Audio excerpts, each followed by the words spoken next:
किताब पढ़ी है जो हम नहीं समझ पा रहे हैं, लेकिन वो भयावह है। तो आप सबकी जानकारी के लिए बता दूं कि शंकराचार्य भगवान ने हमेशा ही धर्म की रक्षा के लिए काम किया। आप जितने लोग यहाँ बैठे हैं, आज से पहले आप लोगों ने प्रत्यक्ष रूप में कितने लोगों ने शंकराचार्य भगवान के दर्शन किए? हाथ उठा के सिद्ध किया वेदों के आधार पर कि यही राम जन्मभूमि है, भूमि हमें मिली और वहां मंदिर बन रहा है। जब शंकराचार्य जी भगवत्ता कर रही है, लाठियां बरसा रही है। आज अपने आप को हिंदू वाली कहने वाली सरकारें और नेता ये कहते हैं, जो शंकराचार्य जी गौ रक्षा की बात करते हैं, कि इसी लायक है कि इन्हें लाठी से पीटा जाए। लाठी से क्यों पीटा गया, ये समझने की आवश्यकता है। देश को राह दिखाने वाले, नए और अच्छे कीर्तिमान स्थापित करने वाले जगत गुरु शंकराचार्य अभिदुग्धेशानंद के चरणों में नमन। यहाँ पर बहुत सारे संत बैठे हैं, यदि नरसिंहानंद जी हैं और जितने भी लोग हैं, हैदराबाद में रहने वाला हूँ, जानता हूँ, आप सबको भी नमन। मैं बड़ी दुविधा में हूँ। मैं एक फौजी, पूर्व फौजी, और जो इस वक्त सड़क के ऊपर सिपाही तैनात है, ज्यादातर सड़क पर तैनात सिपाही हमारे बच्चे हैं। और वो अब 1947 या अंग्रेजों के जमाने के कम पढ़े लिखे भी नहीं है, वो भी अब पढ़े लिखे हैं। वो भी मोबाइल देखते हैं, स्मार्ट मोबाइल उनके पास है, वो भी टेलीविजन देखते हैं। उन्हें भी थोड़ी बहुत एनालिसिस करने की, विवेचना करने की क्षमता आ गई है। मैं कमांडिंग ऑफिसर रहा हूँ, वो सिपाही मेरे से पूछते हैं कि हमको ये बताइए कि क्या हम ऐसे नेताओं के लिए जान दें, क्या हम ऐसे नेताओं को गार्ड ऑफ ऑनर दें जो हमारे संविधान में लिखी हुई बातों का सपोर्ट ना करें, उनको एग्जीक्यूट ना करें।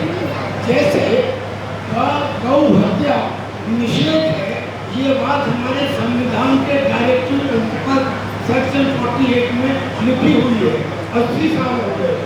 ऐसे ही जो जनसंख्या कानून है या जो यूनिफॉर्म सिविल कोड है, ये भी डायरेक्टिव प्रिंसिपल में लिखा हुआ है।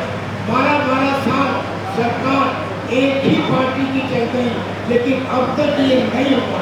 अब जो सिपाही मेरे से पूछते हैं, तो ये बात मैं कुछ हवा में नहीं कह रहा, क्योंकि जो सड़क पे आज सिपाही तैनात है वो हमसे पूछता है, इसे बताइए क्या हम ऐसे नेताओं के लिए जानते हैं?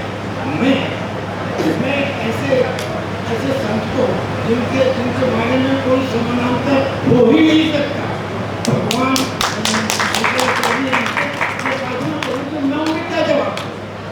हमें आवश्यकता है राह दिखाने की, और वो हमको लगने लगा है कि वो रहा जगत गुरु शंकराचार्य अवधेश्वरानंद जी महाराज ही दिखा सकते हैं। और लिहाजा हम आपसे ये यकीन करते हैं कि आप हमें रास्ते दिखाइए, हम आपके पीछे हैं, और आपकी अपेक्षा से ज़्यादा हुजूर के हुजूर जहाँ कहोगे वहाँ पे लाइन लगा के खड़े हो जाएंगे, जो आप चाहोगे वही करेंगे। मैं आपके चरणों में खुले निवेदन करते हुए अपनी बातों को विराम देता हूँ।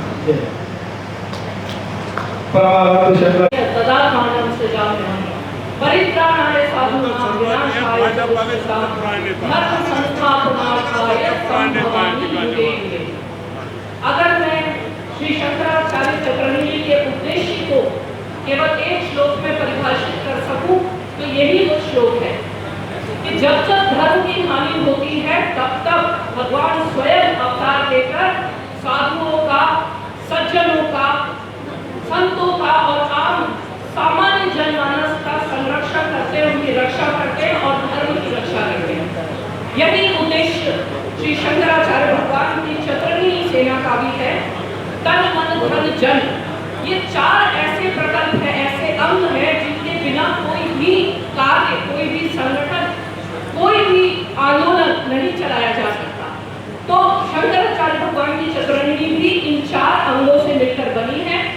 और हमें जो पहला दायित्व मिला है वो है गौ माता की रक्षा के लिए ये जो धर्म युद्ध चल रहा है, इस धर्म युद्ध में शंकराचार्य चक्रवर्ती सुबह आपकी सेवा में दोबारा उपस्थित होंगे। अपना दायित्व, अपना रोल, अपना कर्तव्य इसमें निभा रही है। और आप सब भी सनातनी, सच्चे सनातनी हिंदू हैं। इसी कारण अब आपका भी ये कर्तव्य है कि इस गौ रक्षात्मक धर्म युद्ध में आप अपने पूरे परिवार के साथ जुड़े। तभी हम आज जैसे बहुत सारी बातें हमने संतों के श्री मुख से सुनी, तो सारी बातों का निचोड़ यही है कि देखिए, शास्त्रों में जो लिखा है अब उसको करके दिखाने का समय आ गया है। और हम तन मन धन और जन शक्ति के साथ ही उसको कर पाएंगे।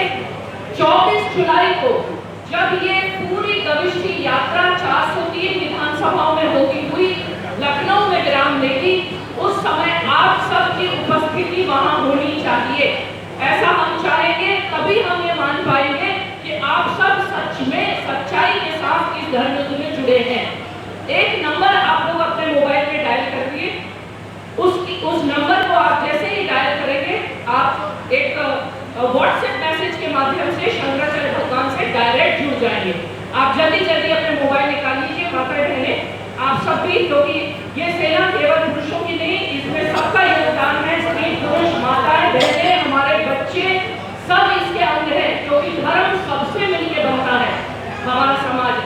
नंबर आप डायल करें 844 853 1008 844 853 1008। तुरंत आप डायल करें, आपके कुछ ही सेकंड्स में व्हाट्सएप मैसेज आएगा और वो मैसेज आपको जैसे जैसे गाइड करेगा, आप उस पर रजिस्टर करके शंकराचार्य भगवान की इस चतुरंगी सेना के साथ जुड़ सकते हैं। तो ये संक्षेप में मैंने आपके सामने बात रखी।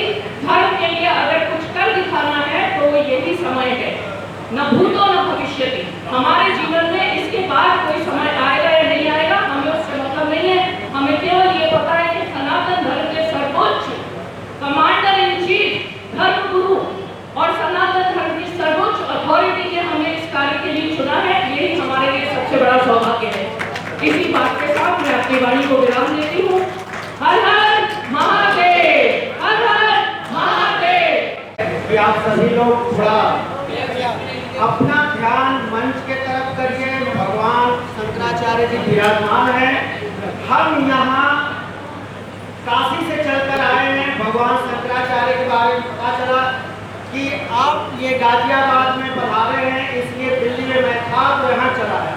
अब मैं ये कहना चाहता हूँ कि भगवान शंकराचार्य पूरे दुनिया के हैं, पूरे देश के हैं, लेकिन बाबा विश्वनाथ की नगरी से चलकर बुद्धेश्वर महादेव की नगरी में पहुंचे हैं। इसलिए आप लोग से हम चाहते हैं कि एक बार जोरदार आप लोग जयकारा लगाइए भगवान शंकराचार्य जी के लिए। तो एक बार जयकारा लगाइए भगवान शंकराचार्य जी की जय, बाबा विश्वनाथ की जय, बुद्धेश्वर महादेव की जय। और साथ ही साथ आइए हमारे साथ बोल दीजिए, गुरु ब्रह्मा गुरु विष्णु गुरुदेव महेश्वरा परम ब्रह्म तस्मै श्री गुरुवे नमः। हम आज जिस कार्य के लिए इकट्ठा हुए हैं वो गौ माता को राष्ट्रमाता घोषित कराने के लिए इकट्ठा हुए हैं। और यहाँ पे जो हमारी माताएं हैं, जो भाई हैं, सभी का ये कर्तव्य बनता है कि इन कालनेमियों के चेहरे से मुखौटा हटा दीजिए। ये छुप करके आपके गाय माता के लिए ये खतरा बोल रहे, ये खतरनाक साबित हो रहे हैं। गाय को ये कहते हैं कि जन्म जन्मांतर की हमारी माता है, लेकिन हम दर्जा नहीं देंगे। इन्हीं के एक मुख्यमंत्री कहते हैं कि 14 साल के बाद हम उसका भोजन कर सकते हैं। एक मुख्यमंत्री कहता है कि हम घर में खा सकते हैं। ये किस तरह की सत्ता है और किस तरह के ये लोग हैं? ये कालनेमी हैं जो हमको सनातन के नाम पर ये ठग रहे हैं, ये ठगा रहे हैं। और 2014 के बाद जो सनातनी बने हैं और व्हाट्सएप पर अपना ज्ञान देने वाले हैं, वो हमारे लिए खतरे हैं, खतरे। इसलिए आप सावधान हो जाइए। इस तरह के तत्वों को दिल्ली के कई जगहों पर दिखाया जाता है और ये दिन भर सोशल मीडिया पर ये भ्रामक चीजें चलाते हैं। तो इससे सावधान रहना है हमको, भगवान शंकराचार्य जी के साथ रहना है। बस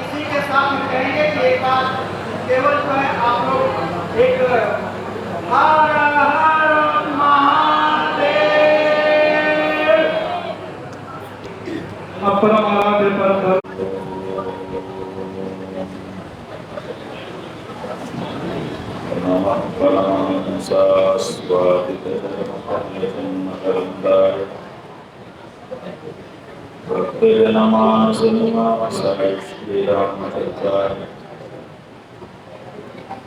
तद्दिव्यमव्ययं धाम सारस्वतमुपास्महे यत्प्रसादात्तरीयन्ते मोहान्ततमसस्फुटा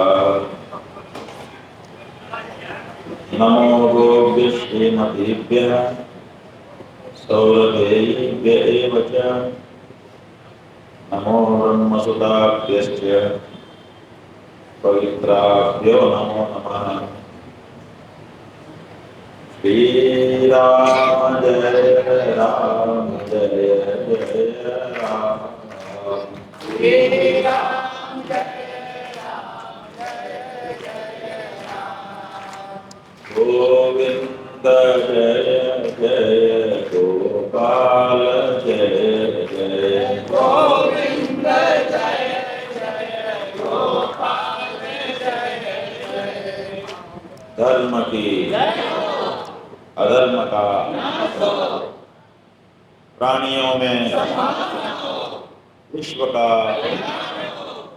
गो माता की नमः पार्वती पते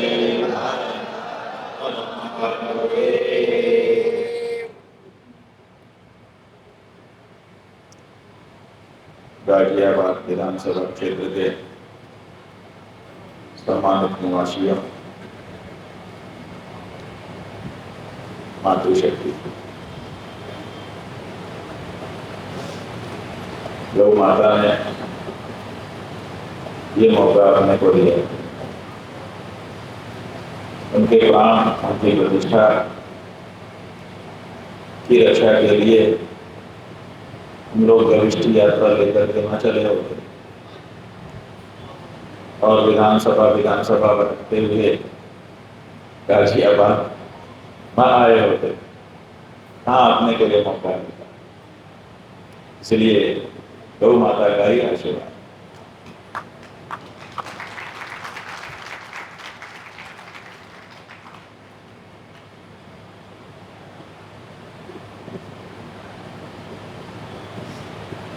अपने देश में सदा से सनातन धर्म रहा। ये इस देश का मूल धर्म, इस देश की मिट्टी से उपजा हुआ धर्म। बाहरी आएगा ऊपर ऊपर रह करके जाए, लेकिन जो मिट्टी से उपजा है उसको कहाँ जाना है और कहाँ से आना है। और ऊपर ऊपर कितना भी कर लो, लेकिन मिट्टी को तो नहीं बदल सकते। इसलिए सनातन धर्म की विशेषताएं ही पूरे विश्व के लोग सीखते समझते रहे। आज नहीं, मनु महाराज के समय में ये उद्घोषणा हो गई थी, एतद् देश प्रसूतस्य सकाशादग्र जन्मनः स्वं स्वं चरित्रं शिक्षेरन् पृथिव्यां सर्वमानवाः। मतलब इस देश में जो प्रसूत अग्र जन्मा है, उसी के आचरण से पूरे विश्व के लोग अपना आचरण सीखते हैं। जैसा हम करते हैं ऐसा पूरे विश्व के लोग करते हैं। ऐसी अपनी परिपाटी रही। आजकल तो खैर उल्टा ही देखने में आ रहा है।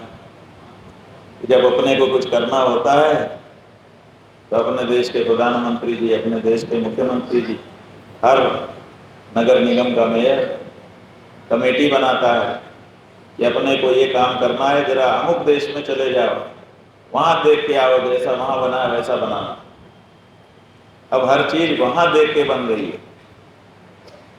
इस माटी की जो खुशबू थी वो प्लास्टर के नीचे दब के रह गई। इस माटी में अभी प्लास्टर नहीं किया गया, लीपने तक हम लोग आए थे। कभी हमने मिट्टी के ऊपर प्लास्टर नहीं किया, अब प्लास्टर हो रहा। खैर, हमारे सनातन धर्म ने एक नियम बनाया। क्या नियम बनाया? कि जो जैसा अंदर से है बाहर भी उसको वैसा ही दिखना होगा। अंदर से आप कुछ और रहें और बाहर से कुछ और दिखें, इसको अधर्म घोषित किया गया।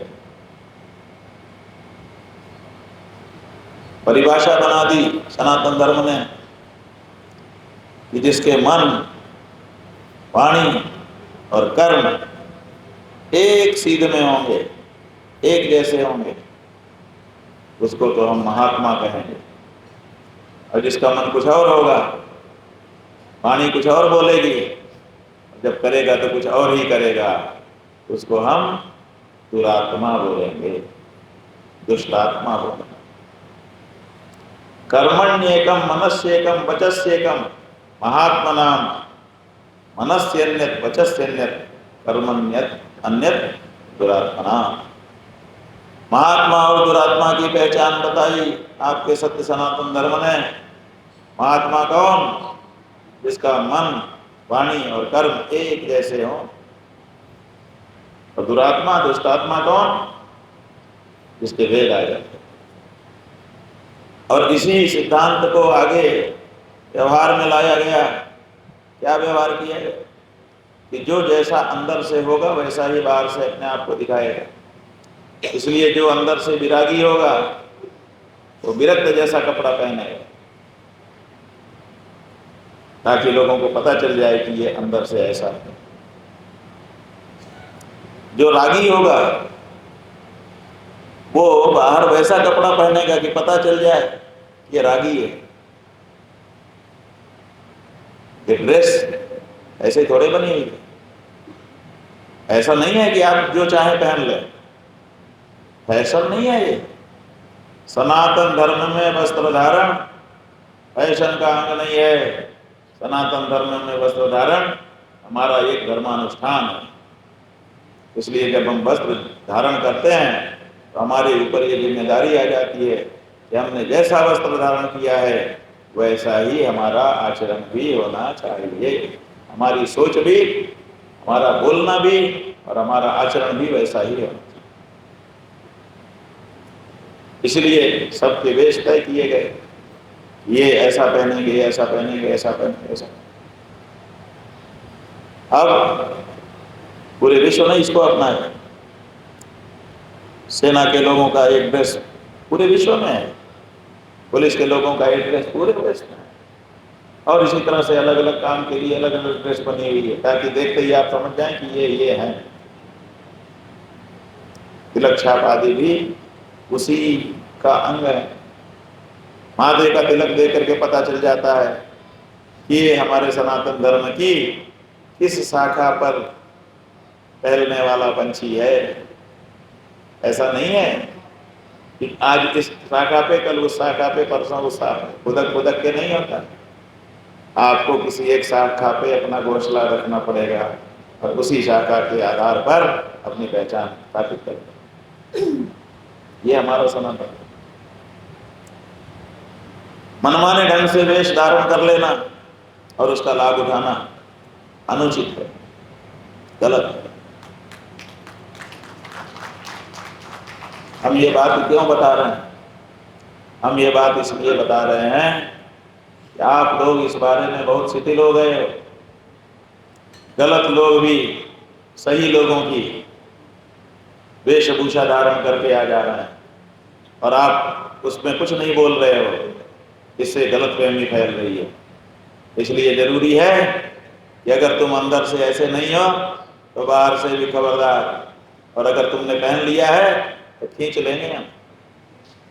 गलत कपड़ा तुमको नहीं पहनना। नियम रहा है हमारे यहाँ। आज भी कोई महात्मा कहीं पर वेशधारी बन के रहता है और पथभ्रष्ट हो जाता है किसी कारण से, तो लोग इकट्ठा होकर उसका कपड़ा निकलवा देते हैं कि भाई तुम ये निकालो, या नो तुम डालेगा। अब आप अगर इस बारे में शिथिल हो गए तो फिर बहुरूपी आ जाएंगे, अंदर से कुछ होंगे बाहर से कुछ होंगे। देखिए इससे होता है फर्क पड़ता है। एक कवि ने कहा, वस्त्रेण किम स्यादिति नैव वाच्यम वस्त्र प्रधानो खलु योग्यतायाम पीतांबरम वीक्ष्य ददौ सुकन्याम दिगंबरम वीक्ष्य विषम समुत्तम। वस्त्र से क्या होता है, वेशभूषा कोई भी कोई पहन ले, इससे क्या होता है ऐसा मत कहिए, इससे बहुत कुछ होता है। कैसे कहा, देखो जब समुद्र मंथन हुआ था तो उससे एक से एक चीजें निकली थी, लेकिन किसको क्या मिली? जब जहर निकला तो शंकर जी को मिला, और जब लक्ष्मी जी निकली तो विष्णु भगवान को मिली। क्यों?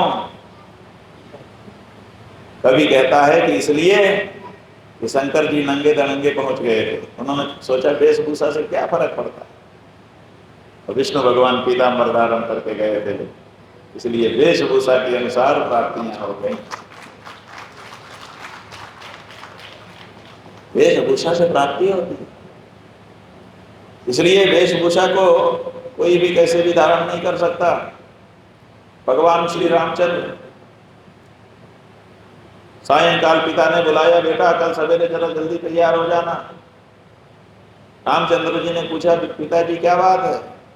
बोले कल तुम्हारा राज्याभिषेक करेंगे, जो राज पद पर विराजमान कर देंगे, उसके बाद राजकाज तुम संभालोगे, हम तो केवल नाम के राजा रह जाएंगे। पिताजी इसकी क्या जरूरत है? कहा इसको विचार करने के लिए तुमको नहीं बुलाया है, ये मेरा निर्णय है।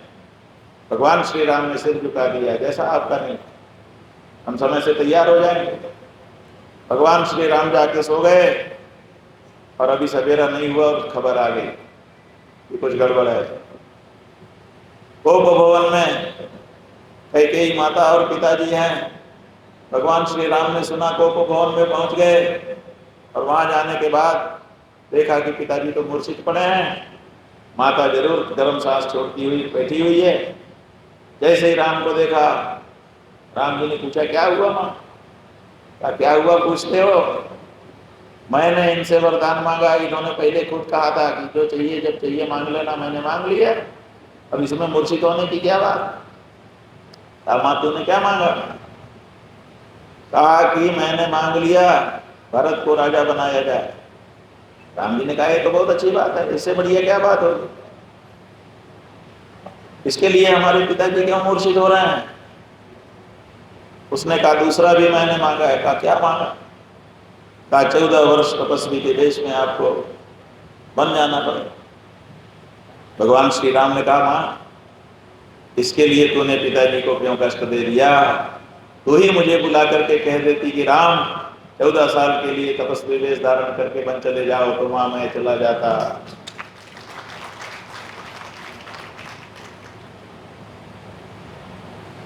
तापस वेश, अब यहां पर हम वेश पे आ रहे हैं।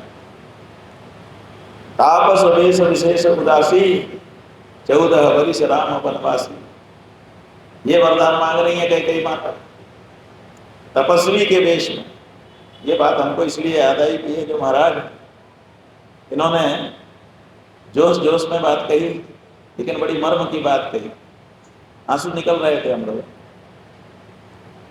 इन्होंने कहा कि किसी बच्चे को घर से निकाला जाता है, ये तो हम लोगों ने देखा कि ठीक ठाक नहीं लगता तो लोग कह देते हैं, किक मार देते हैं कि निकल, लेकिन निकलते समय उसके शरीर से पहना हुआ कपड़ा भी निकलवा लिया जाए, इतनी क्रूरता आम लोगों के घर में भी नहीं देखी जाती, तो फिर अयोध्या के राज परिवार में ये क्रूरता कैसे हुई? खैर, इनका अपना कहना।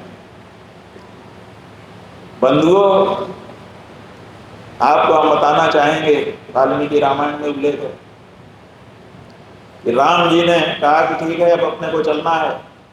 माता कौशल्या से जाके अनुमति लेने लगे। लक्ष्मण जी आ गए, मैं तो आपके साथ ही रहता हूँ, जहाँ आप रहेंगे वहीं रहूंगा।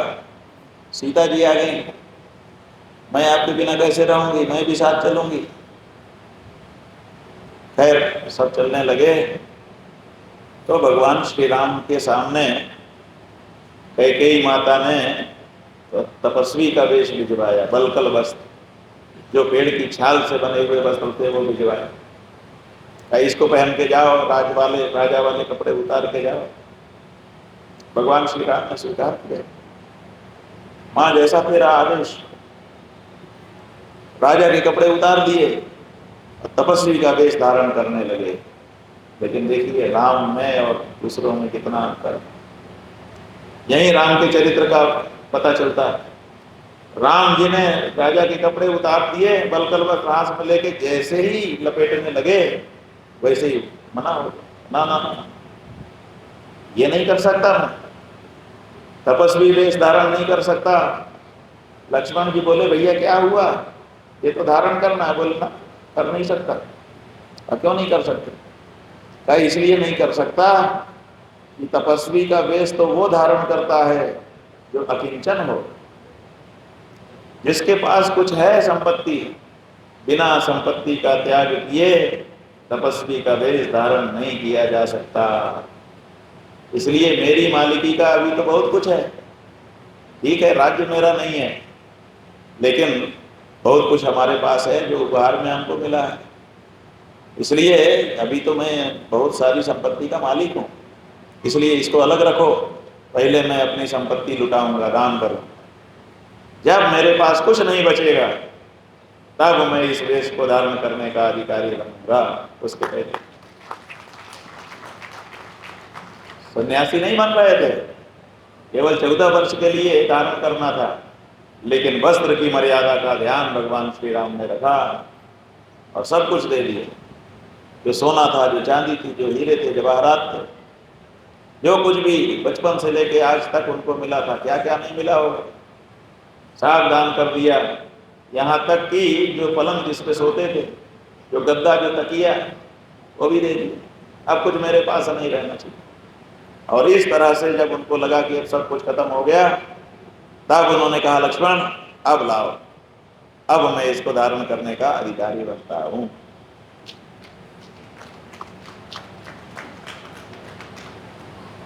लेकिन बंधुओं, जैसे ही भगवान श्री राम बलकल वेश धारण करके चले, अभी बाहर निकले नहीं थे, इतने में त्रिजट आ गए।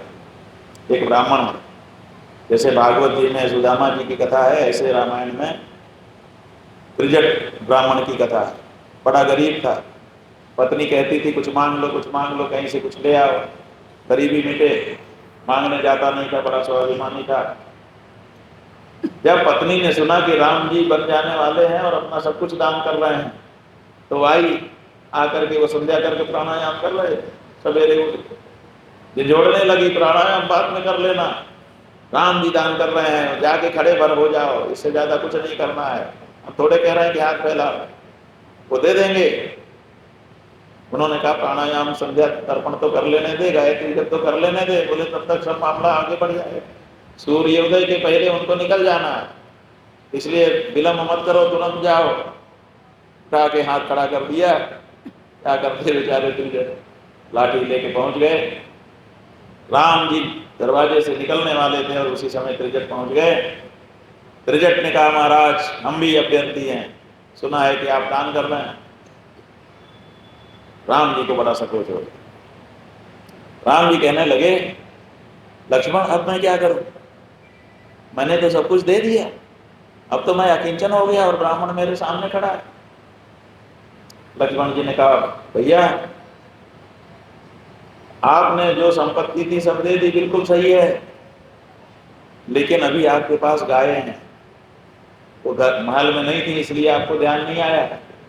गाय जो है वो बिना मालिकाना की भी होती है, कि उसको कोई नहीं कह सकता कि ये मेरी मालिकाना की चीज है, और देने के लिए मालिकाना होता भी है। इसलिए जब आपने अपने मुनीम से पूछा कि भाई जो कुछ हमारा है सब की सूची दो, मैं दान करूंगा, तो उसने दे दिया। गाय उसमें नहीं लिखी गई थी क्योंकि वो मालिकाना नहीं है, लेकिन अगर देने का मौका आ जाए तो देने के लिए मालिकाना आ जाता है, इसलिए ब्राह्मण को आप गायें दे दीजिए। भगवान श्री राम ने त्रिजट से कहा, आचार्य कितनी गायें चाहिए? उन्होंने कहा जो आप दे दें उतनी हम ले लेंगे। तो राम जी ने कहा ऐसा करो कि ये तुम्हारे हाथ में जो लाठी है उसको घुमा के फेंको, जितनी दूर चली जाएगी उतनी दूरी चौरस में जितनी गायें खड़ी हो सकती हैं वो तुम्हारी हो जाएंगी। राम जी ने क्या सोचा पता नहीं, शायद सोचा होगा कि कितना बेचारे ब्राह्मण कितना फेंक पाएंगे, लेकिन प्राप्ति की संभावना हो तो ताकत आ जाती है। कहते हैं कि त्रिजट ने जो लाठी घुमा के फेंकी तो सरजू जी के उस पार तक, वहां तक कितनी गायें आ सकती थी वो सब उसकी हो गई और माला माल हो गई। खैर वही सरजूकारी ब्राह्मण लोग, जब उन्होंने लाठी फेंकी थी सरजू पार पड़ गई, वहां तक उनका क्षेत्र हो गया। तो हम यहाँ आपको ये बताना चाह रहे हैं कि भगवान श्री राम ने वेश की मर्यादा के लिए 14 साल टेम्परेरी धारण करना था, तब भी अपना सब कुछ त्यागा, तब उस वेश को छुआ, तब उसको शरीर में लपेटा, और आज वेश धारण करके उसकी बड़ी आराम से धज्जियां उड़ाई जा रही। कोई पहेली नहीं बुझा रहा है। अपने आदित्यनाथ जी के बारे में बात करें। आदित्यनाथ जी गेरुआ कपड़ा पहनते हैं। गेरुआ कपड़ा हमारे यहाँ सन्यासी के लिए ही स्वीकृत है, जो विरक्त सन्यासी है। जब विरक्त सन्यासी का वेश आप धारण करते हो तो सन्यास धर्म का पालन भी तो करना चाहिए।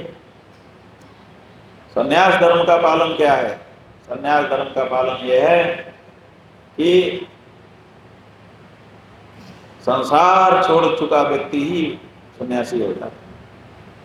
तो संसार जो छोड़ चुका है, संसार छोड़ने का क्या तरीका है? संसार छोड़ने का तरीका ये नहीं है कि इस ग्लोब से बाहर निकल जाओ। संसार छोड़ने का तरीका ये है कि सांसारिक जो गतिविधियां हैं उनसे अपने को हटा लो। सांसारिक काम नहीं करूंगा। सांसारिक काम क्या है? पत्नी है, बच्चे हैं और संसार की जो जिम्मेदारियां हैं सब है। तो अब ये बताइए, जो व्यक्ति सन्यासी हो जाता है वो क्या सांसारिक पदों पे बैठ सकता है? वो तो धार्मिक पद पे भले बैठ जाए क्योंकि धर्म का ही काम करना है, लेकिन सांसारिक जो पद हैं, क्या उन पदों पर कोई सन्यासी जो गेरुआ कपड़ाधारी है वो बैठ सकता है? अब ये बताइए, मुख्यमंत्री पद संसारी है कि आध्यात्मिक पद है?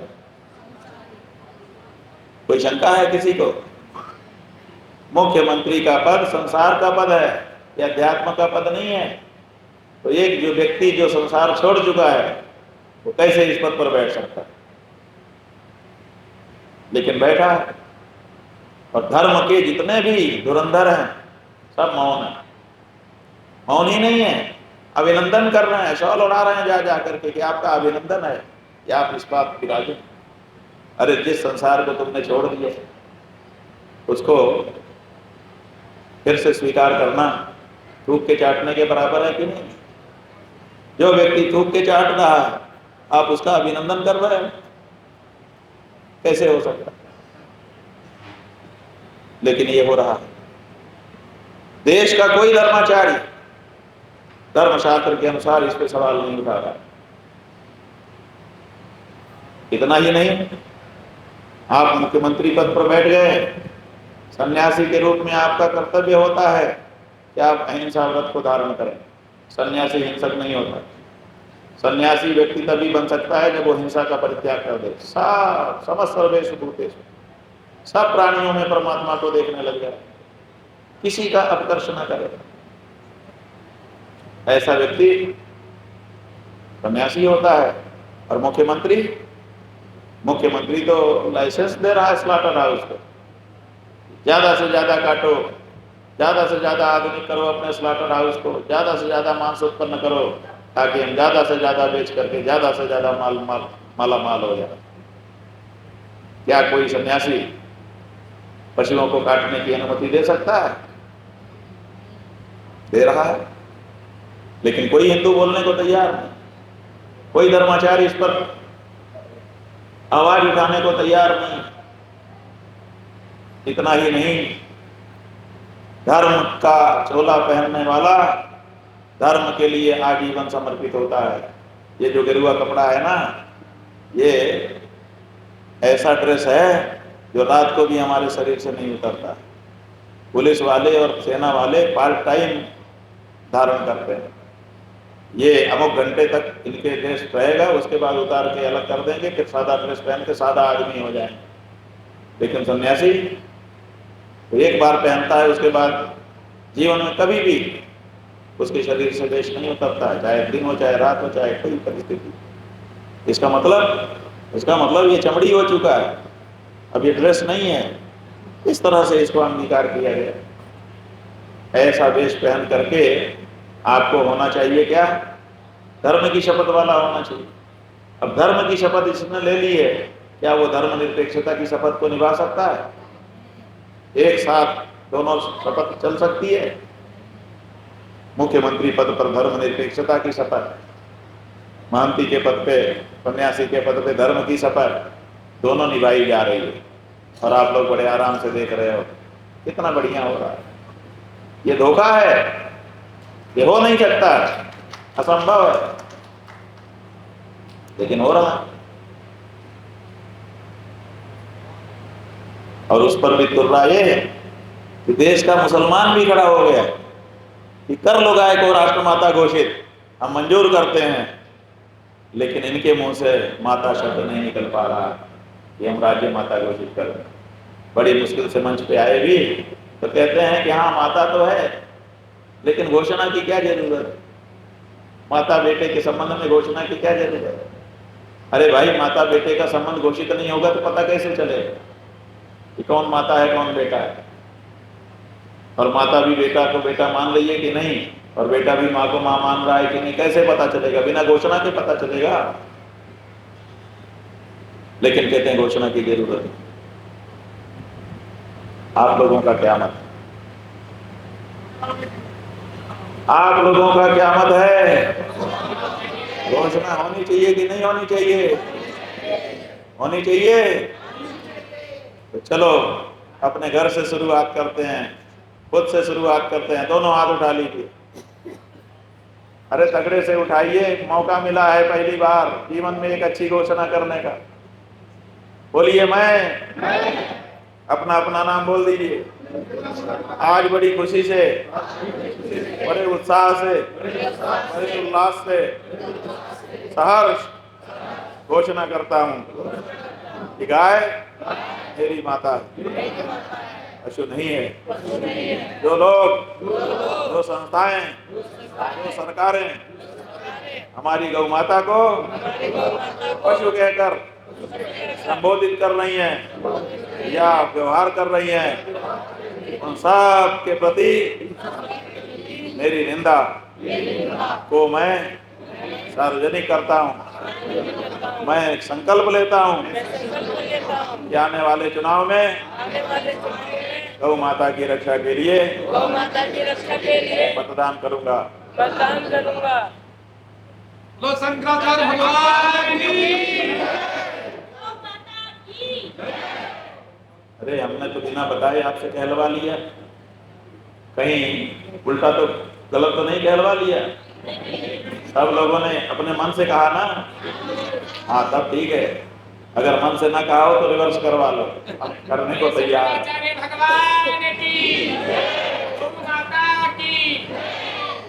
बंधुओं, एक बात और कहेंगे फिर विराम लेंगे, बाकी तो सब आप जानते ही हो।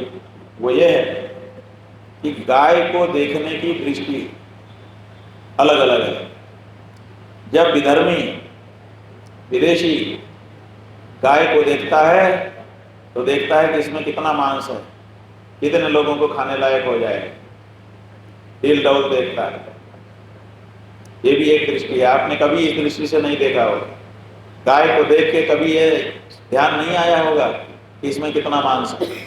ये पहली बार जब हम आज कह रहे हैं तब आपको लगेगा कि अच्छा ये भी एक दृष्टि है।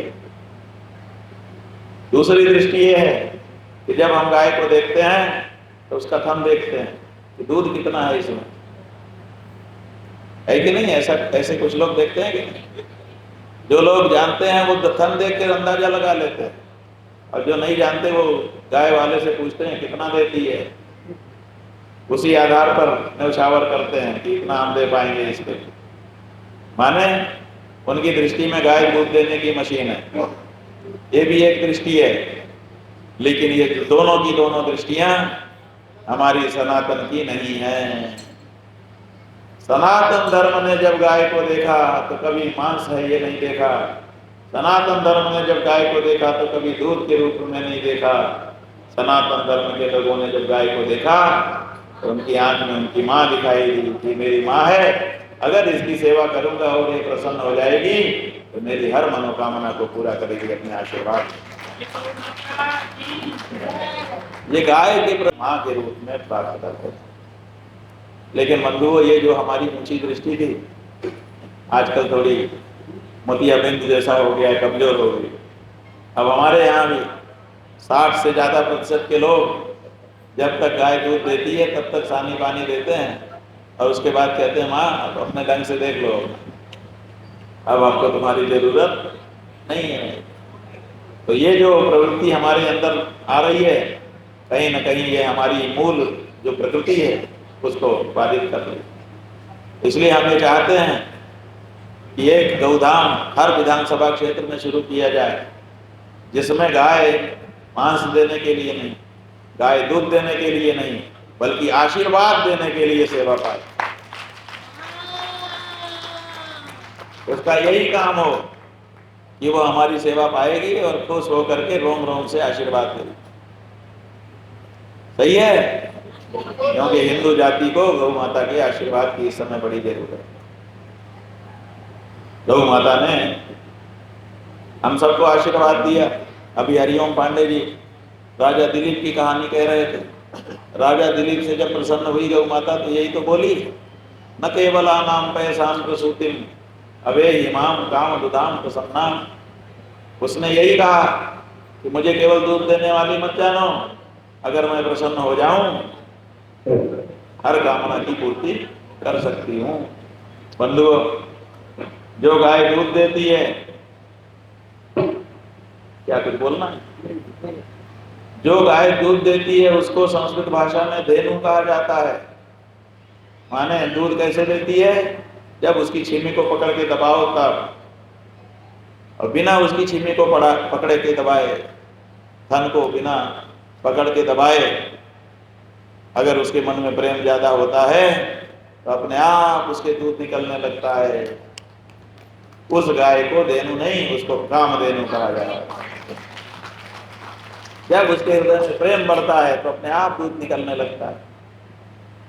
ऐसे समय में उससे अगर कुछ भी मांगे, संसार की कोई वस्तु नहीं है जो गाय नहीं दे सकती। सब कुछ दे सकती है और सब कुछ दिया है। भागवत जी के अनुसार, राजा पृथु के चरित्र के अनुसार, तो इस संसार में जो कुछ है सब गाय का ही दिया हुआ। रोटी कपड़ा मकान वृक्ष वनस्पति ज्ञान विज्ञान सब कुछ गौ माता ने दिया है। इसलिए गाय जो है उसको कामधेनु बनाना है। कामधेनु बनाने के लिए उसको प्रसन्न करना है। प्रसन्न होने पर वो कामधेनु होती है। तो ये 3 बातें हमने सोची कि एक तो हम लोग घोषणा कर दें कि हमारी माता है गाय। आपने कर दिया, बड़ी खुशी हुई हमको। दूसरा हमारा ये था कि चुनाव में अब ऐसे लोगों को हम वोट देना बंद करें और गौ माता की रक्षा के लिए वोट करें। कौन सी पार्टी को करेंगे? जो पार्टी गौ को माता कह के आए उसको हम लोग देंगे, और जो माता नहीं कह सकती उसको नहीं देंगे। इतनी बात है। भाजपा भी अभी 8 महीना है, सुधार ले अपनी भूल, करे राज्य माता राष्ट्र माता घोषित। हम भर भर के देंगे, दिया ही हमने भर भर के, ऐसी क्या बात। लेकिन अगर भाजपा कहे कि नहीं नहीं हम तो गौमांस का व्यापार करते रहेंगे और हिंदू हमको वोट दे, कोई विकल्प नहीं है हिंदू के पास, तो हम साफ साफ बता देना चाहते हैं कि निर्विकल्प केवल परमात्मा है, दूसरे सब का विकल्प है। बोलो शंकराचार्य भगवान की जय। अहंकार मत पालिए, बड़े बड़े आए और चले गए, आज उनका नाम लेवा भी कोई नहीं है।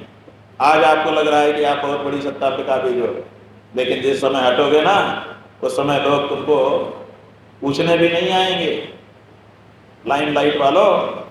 इसलिए याद करो, और यहाँ तो जो होगा सो होगा ही, इसके बाद जो पाप किया है उसके लिए नरक में कितने दिन रहना पड़ेगा और क्या क्या भोगना पड़ेगा उसका भी विचार कर लो।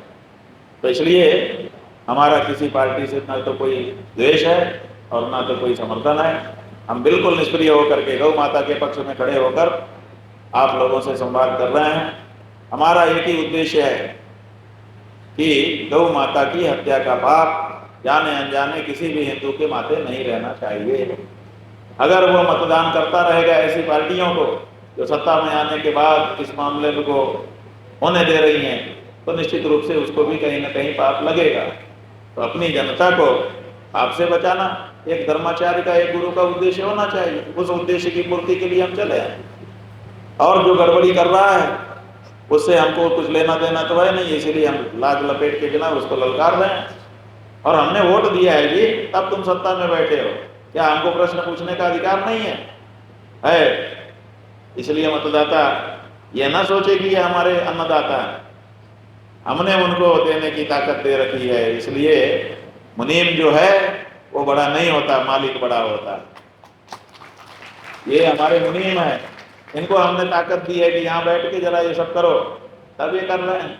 तो ये अपने आप को मालिक समझने लग रहे हैं, ऐसा भी नहीं। असली मालिक मतदाता है, और मतदाता को अपना मत बहुत सोच समझ कर देने की जरूरत है। तो आपने उसको भी स्वीकार किया, ये भी हमको अच्छा लगा। और अंत में आपने कहा कि हम एक गोदाम भी ऐसा तैयार करें, लेकिन उसके लिए एक नोट आपको निकालना पड़ेगा अपनी जेब से। इस विधानसभा क्षेत्र में रहने वाले हर व्यक्ति को, चाहे वो बूढ़ा हो, चाहे बच्चा हो, चाहे स्त्री हो, चाहे पुरुष हो, सबको एक नोट अपनी जेब से निकालना पड़ेगा। चाहे 1 रुपए का निकाले, चाहे 5, 10, 20 का निकाले, चाहे 100, 200, 500 का, कोई एक नोट निकालना पड़ेगा। तब जाके वो इकट्ठा होगा और उसी से गौधाम में निर्मित होगा। तैयार हो? ठीक है। तो भैया ये नोट इकट्ठा करने के लिए, एक नोट अभियान चलाने के लिए भी हमको एक प्रतिनिधि भी चाहिए, क्योंकि हम तो ये करेंगे नहीं, हम तो आगे जा रहे हैं। एक ऐसा प्रतिनिधि हमको बढ़िया दो जो एक नोट अभियान पूरे विधानसभा क्षेत्र में चला करके सबसे चंद पुण्य इकट्ठा कर दे, ताकि ये भव्य दिव्य कार्य हो सके। बोलो कौन है वो? आप में से कौन वो व्यक्ति है? बोलो जी। हाँ, मतलब ऐसा व्यक्ति होना चाहिए जो प्रामाणिक हो, अमानत में खयानत न करे। एक विधानसभा क्षेत्र में मुहिम चलाने के लिए उसके पास कैलिबर हो, उतनी बड़ी टीम बना सके, तब वो काम करे। महाराज जी, हम तो पूरे राज्य भर के तैयार हैं, आप उन्हें आदेश करें। ये एक व्यक्ति आए हैं, तैयार कह रहे हैं। क्या नाम है आपका? अरविंद सिंह। अरविंद सिंह। आप में से इनको कौन कौन समर्थन कर रहा है? हाथ उठाओ। नहीं, अभी नहीं, सब हो जाने दो, ऐसे मत। हाँ, उनको हिसाब भी तो रखना है। यही एक व्यक्ति तैयार हुए हैं, हमारे पास ऑप्शन नहीं है। वो देखो दूसरा आ जाएगा। ऑप्शन दिया जाए। हाँ, जो करना चाहिए तो सेवा कार्य। हाँ, नहीं ऐसा नहीं, ये दूसरे आ गए। ठीक है, अब ये 2 लोगों की टीम हमारी बन गई। आइए, आपका क्या नाम है? इनका अरविंद सिंह।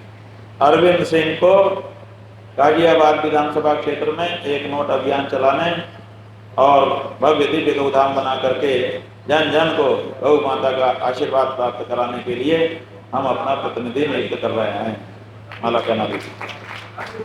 आपका क्या नाम? हाँ, माता दीन वर्मा जी को इनके साथ हम सह प्रतिनिधि नियुक्त कर रहे हैं।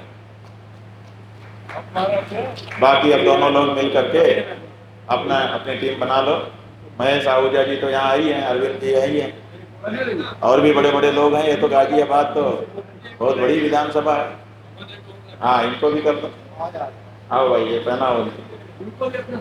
नाम बोलिए। हाँ, गुलशन राजपूत जी भी सह प्रतिनिधि के रूप में कार्य करेंगे।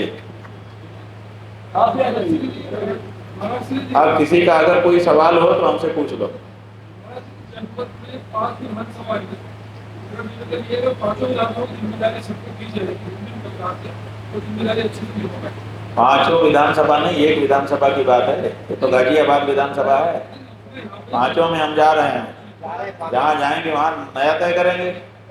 हर विधानसभा में हम जा रहे हैं और वहीं के व्यक्तियों में से चुन रहे हैं। मुरादनगर विधानसभा से, इसलिए आगे अभी हम कौन सी विधानसभा, इसके बाद साहिबाबाद जाएंगे, उसके बाद लोनी जाएंगे और 3 विधान हापुड़ और गढ़ और झलोनी, कौन सा वहाँ सब होके आ गए। हाँ जी, सब जगह हो रहा है। और किसी का कोई सवाल? ठीक है भैया, सबको खूब खूब आशीर्वाद। अच्छा रहा, इसी बहाने गौ माता ने हम सबको एक बार फिर से मिलाया, खूब अच्छा लगा। हर हर महादेव।